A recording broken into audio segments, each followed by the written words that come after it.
Assalamualaikum warahmatullahi wabarakatuh. Waalaikumsalam warahmatullahi wabarakatuh. Kembali lagi di alam Sunyaruri, alam kesunyian dan kehampaan. Bersama gua Indra dan rekan gua. Abu Sobat, Ya, di sini di episode kedua ini kita akan menceritakan pengalaman kita ya, mungkin ya buat ya. Apa pengalaman teman kita sih? Gitu. Mungkin dari lu dulu ada pengalaman misteri. pengalaman misteri apa ya? Ya mungkin ada ya. Ada sih. Coba buat gua pengen denger nih cerita misteri dari lu. Ini udah lama. Waktu gue di Ciamis, sekitar umur gue berapa tahun? Oh berarti lu lahir di Ciamis ya berarti ya? Bandung. Oh Bandung terus berarti Lagi ke Ciamis. oh lagi ke Ciamis. Lagi ke Ciamis sama keluarga sih. Dulu saya pernah gitu ya di Ciamis itu kan, di kampung gue kan ada, kalau di Ciamis itu kan, terutama di kampung gue itu kan, kalau kampung itu pasti ada hutan, macam hutan adat gitu. Dan itu yang isinya sih ada banyak tanaman-tanaman flora Oh yang sebenarnya belum bisa diolah gitu, tapi tetap fungsinya sebagai hutan. dikeramatkan apa di gimana tuh kalau hutan seperti itu? Apa emang Enggak juga Enggak juga ya? dikeramatin kan, cuman gue pernah gitu masuk ke hutan itu. Dan sebelum gue masuk sama keluarga, ada warning juga sih dari dari orang sana penduduk gitu ya, setempat gitu ya? penduduk Mungkin. setempat. Katanya kemarin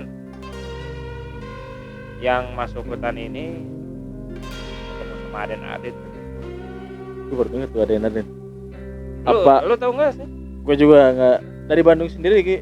Gue sampai Baru mungkin denger ya? baru denger juga sih ada yang ada Nah. apa itu ada. Mungkin dari teman-teman alam Sunyaruri pasti tahu lah gitu ya. Mungkin ada yang itu apa ya. Tapi gue pribadi sih nggak tahu. Coba buat apa itu ada yang buat? Oh, saya lihat dari buka-buka ya di pengalaman saya, dan juga saya lihat juga kadang di Google ya, ada itu aden-aden itu ya, kata itu ada. Ada ya. Tapi kalau penamaan saya nggak tahu, mungkin jenis sosoknya mungkin itu juga ya, jadi sosok astral yang bertempat tinggal di gunung. Oh, oke. Cuman kalau penamanya setiap daerah kan beda-beda. Ya kadang Ya. sih ya kadang beda-beda Tapi sih. kan kalau rata-rata orang yang ngalamin pernah bertemu dengan makhluk yang satu ini kan rata-rata sama gitu ya. Misalkan dari segi suara, dari Ya. segi rupa gitu ya. Dari cara dia datang Ah. mungkin ya. Dan yang saya lihat sih waktu kecil itu memang sekilas menampakkan wujudnya. gitu. Memang benar ada suaranya. Suara. Tapi setelah saya tadinya sih saya berbaik sangka ya, mungkin itu kayaknya sih petani gitu ya, tukang kebun yang ada di sana. Iya, ya iya. lagi ada di sana. Saya lihat lagi ke tempat yang ada suara itu, nggak ada. Itu nggak ada. Nggak Tapi ada. orang-orang sekitar pun pernah lihat wujud aslinya nggak sih? Apa itu ada itu? Beda-beda sih, Oh beda-beda. terutama kan dari suaranya juga nggak jelas. Oh. Ya. Oke. Kalau kata bahasa Sunda menghirum gitu ya. Oh kayak Nah. semacam agak suara dipencet hidung kali ya. Nah, terus yang kan dulu lagi jalan nih, Oke. saya sama adik saya yang cewek, ibu sama ayah saya masuk ke sebuah hutan itu. Itu hutan daerah Ciamis itu. Ada namanya di nggak tuh? kaki Gunung Sawal sih. Oke. Kaki gunung. Masuk ke hutan itu emang ada suara. Oke. Ya, lupa lagi sih suaranya apa ya, tapi nggak terlalu sebenarnya nggak terlalu ambigu lah, ada jelas juga, tapi saya Ada lupa lagi jelas. suaranya kayak gimana. Saya sempat lihat gitu. Oke. Kalau adik saya lihatnya adik saya nggak sempat lihat. Ibu sama ayah saya juga nggak, kan posisinya ada di depan gitu ya. Saya sempat lihat. Oh gitu. Nah, setelah saya berbalik, cari lagi posisi itu nggak ada. Oh. Itu di juga ya? itu bukan apa ya? Bukan di waktu-waktu menjelang malam sih. Oh itu maksud tuh Hampir pergantian malam. Bukan. Jadi semacam mau masuk ke tengah hari gitu. Hah? Jam 12 Oh. siang. Oh dari pagi menuju siang gitu. Pernah dengar nggak kalau dulu kan orang tua kita kan zaman dulu kan sering bilang ya Iya, iya. saruna Oke. Oh. rata-rata yang apa sih bukan disakralkan ya, tapi lebih kepada tempat setan ngaliwuri lah. Mungkin Atau tengah hari sebenarnya. nah teman-teman dari Sunda mungkin bukan jadi dari Sunda nih, kita juga harus dulu gini ya, dulu pernah baca gitu ya. Oh, oke. Waktu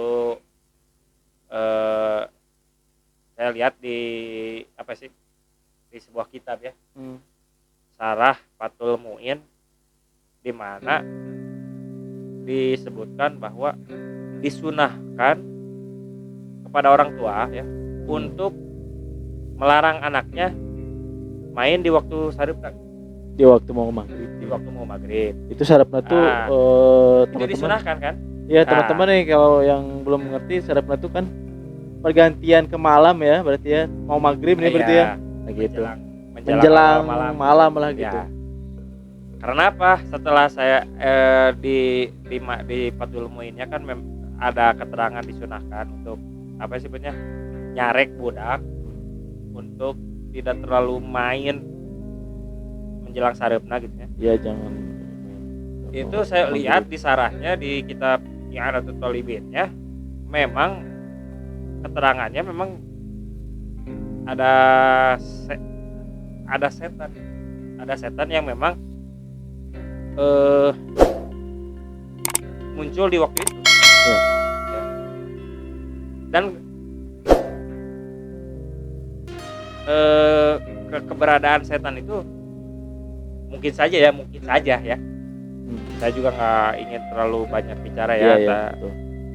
Kita mengenalnya dengan nama Sanekalam. Oh iya, itu pernah pasti kan teman-teman pasti pernah mendengar nama Sandekala ya. Pasti itu mah. Nah, kalau yang saya alami waktu di kampungnya, waktu di Ciamis itu, masalah Aden-Aden itu kan waktunya bukan sarepna, tapi lebih kepada tengah hari. Wah, karena ada juga keterangan ya, iya. Kalau tengah hari itu waktu tanduk setan itu waktu apa ya? Saya lupa lagi ya. Mungkin ada teman-teman juga yang lebih paham ya, lebih paham tentang itu. Memang ada waktu-waktu tertentu di mana eksistensi jin ini memang apa sebetulnya, bukan beraksi ya, lebih kepada apa ya? Mereka mungkin lebih banyak berinteraksi mungkin ya, dengan manusianya mungkin kayak gitu ya. Ya mungkin kita harus banyak belajar lah ya. Ya mungkin kita harus banyak belajar juga sih. Apa namanya? Mungkin teman-teman juga boleh lah berkomentar ya dengan apa yang apa aden-aden itu apa gitu kan. Bisa lebih menjelaskan yang lebih paham gitu kan. Kita di sini dan kita juga sebenarnya bukan maksudnya apa ya, bukan maksud kita bikin acara podcast ini untuk mengungkap terlalu mendetail tentang alam itu ya. Oke. Tapi setidaknya kita apa ya sebenarnya, harus banyak belajar juga ya. Benar. Alam apa ya, alam ramai ini dan juga alam keheningan. Soalnya kan yang saya tahu juga, manusia itu kan ada sisi kehampaan. Ya. Betul nggak? Betul, pasti lah. Bisa pengen sendiri ya, kesunyian, kehampaan. Lo sendiri punya cerita nggak? Punya kisah? Gue sih kalau pribadi ada sih, tapi gue ada titipan cerita nih dari teman gue nih. Apa tuh? Jadi kejadiannya tuh di kota Bandung, tepatnya Bandungnya mungkin kita nggak usah terlalu detail ya. Tepatnya ada beberapa orang yang kurang ini juga berkenan. Nah ceritanya tuh gini buat suatu hari eh si ibu ini ada berprofesi sebagai bidan ya. Dia punya klinik lah, apa tempat praktek gitu kan untuk melahirkan kan. Kan biasanya kan bidan tuh kan punya eh, tempat mandiri lah, bidan mandiri gitu ya. Punya punya tempat ini untuk melahirkan. Nah suatu malam kejadiannya tuh beliau tuh diketuk nih si tempat kliniknya tuh sama tukang beca. Nah tukang beca ini tuh mengantarkan seorang ibu hamil tua, ibu hamil yang sedang mengandung, hamil tua lah bahasanya kayak gitulah mungkin ya, hamil tua.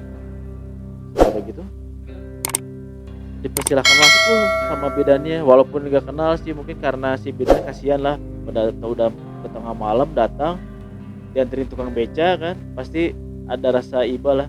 Oke lah dipersilahkan masuk, dan sebelum mengambil tindakan si ibu bidan tuh suruh mengisi formulir dulu nih, nama dan lain-lain lah, kan biasanya suka ada kayak gitu kan buat ya, nama kontak darurat dan lain-lain tuh.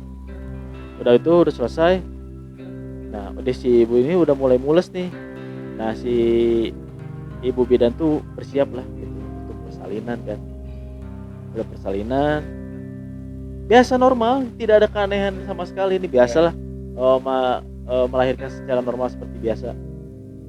Kan biasanya kan kalau misalkan setelah lahiran dibersihkan si ibunya di tempat ibu ya, ibu yang udah selesai, dan anaknya itu di tempat dipisahkan lah dari tempatnya tuh. Nah si ibu bidan tuh beristirahat dulu sebentar lah gitu, karena kan pasti kan lumayan kan membantu persalinan gitu kan buat udahlah si ibu tuh udah selesai istirahat dulu. Pas balik lagi untuk mengecek kondisi si ibu dan anaknya, ternyata udah nggak ada buat. Wah ada cukup aneh ya. Wah mungkin pikirannya si ibu, wah ini kabur kali ya apa gimana. Pas dilihat mana mungkin juga sih, kan di ruang persalinan kan dikunci semua kan, nggak ada yang keluar tuh, hanya si ibu itu aja yang ada di dalam. Udah gitu nanya ke keluarga dan lain-lain, ternyata nggak lihat si ibu tuh. Kan ada nomor kontaknya tuh di telepon sama si ibu dan diangkat lah tuh sama si yang ada nomor daruratnya. Ditanya dengan ibu A gitulah, oh iya ini keluarganya, ada apa ya bu, malam-malam telepon gitu. Ini tadi di sini ibu A melahirkan di tempat saya, tapi sekarang hilang kemana ya. Si yang ditelepon kaget tuh, ibu A kan istri saya kan udah meninggal bu 1 minggu yang lalu. Wah itu langsung si ibu kaget lah, shock lah, dia shock kan. Dan ceritanya itu kalau nggak salah teman gue tuh bilang sampai sekarang ibu bidan juga bu, ini karena takut kali ya. Nah, mungkin shock juga lah dengan kejadian seperti itu. Buat sekian dulu untuk episode kedua ini. Terima kasih Dan para teman-teman Alam Sunyaruri, sebelumnya kalau misalkan ada cerita-cerita seperti ini gitu, seperti misteri apa tentang ini juga apa namanya mistis ya, bisa dikirim ke kita juga, jangan lupa ya. Oke, buat closing buat lu aja deh. Oke, terima kasih teman-teman. Oke, sampai jumpa kembali di episode ketiga. Oke, bye. Assalamualaikum. Assalamualaikum.